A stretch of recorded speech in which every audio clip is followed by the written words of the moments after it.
Journal continued and almost आज हम 90 to 95% of the journal खत्म कर देंगे।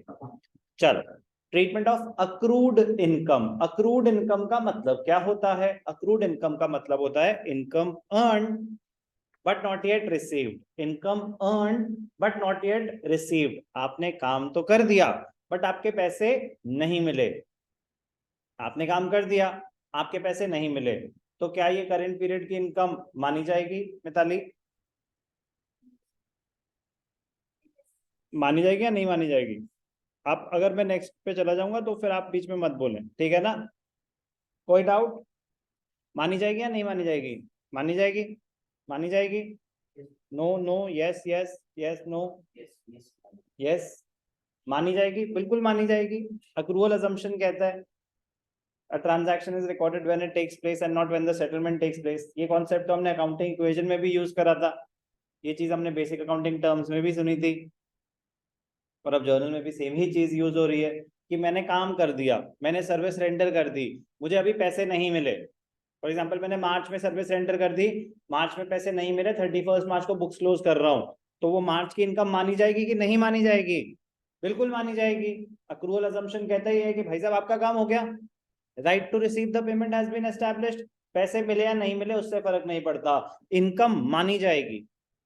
अब क्योंकि पैसे नहीं मिले, क्योंकि पैसे नहीं मिले, एक नया एसेट क्रिएट हो जाएगा, एक नया एसेट क्रिएट हो जाएगा अक्रूड इनकम के नाम से। अब वो स्टेज आ गया कि ये 100% बच्चों को सही आंसर देना चाहिए, क्योंकि बहुत बार रिपीट हो गई है, बहुत बार रिपीट हो गई है।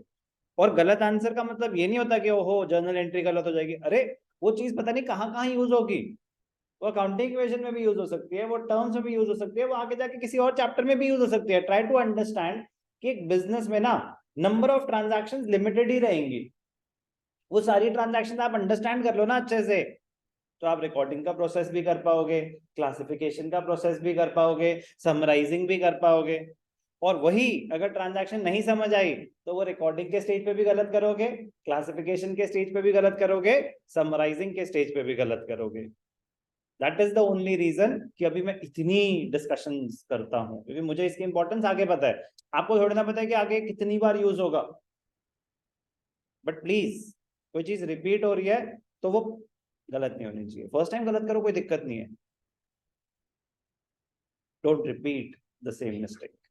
चल, income earned but not yet received, it will be considered as an income for the current year because of the accrual assumption. Since the money has not yet been received, it will also lead to income तो मानी जाएगी, but simultaneously it will also lead to creation of an asset. Accrued income is a current asset. Example समझेंगे। Interest accrued on fixed deposit, आपने कहीं FD करा रखी थी, एक साल जो भी टाइम पीरियड था वो मैच्योर हो चुका है, इंटरेस्ट अभी मिलना बाकी है, इंटरेस्ट अभी मिलना बाकी है। एंट्री क्या होती है? Accrued income debited to income. तो यहाँ पे कौन सी इनकम है? इंटरेस्ट।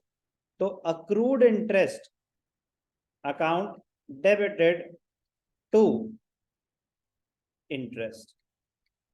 अक्रूड इनकम हमारा एक एसेट क्रिएट हो गया, इंटरेस्ट हमारी इनकम है, रेवेन्यू बढ़ गया। Narration being interest earn but not yet received, कितना? 10,000। बट सर हमें कैसे पता चला कि मिला या नहीं मिला? अक्रूड वर्ड लिखा है, अगर रिसीव्ड लिखा होता तो bank account debited to interest होता, अगर बैंक से मिला है तो एफडी है तो बैंक की होगी, लेकिन अभी मिला नहीं है तो इसलिए accrued interest debited to interest. Accrued income important है, मीनिंग भी और ट्रीटमेंट भी।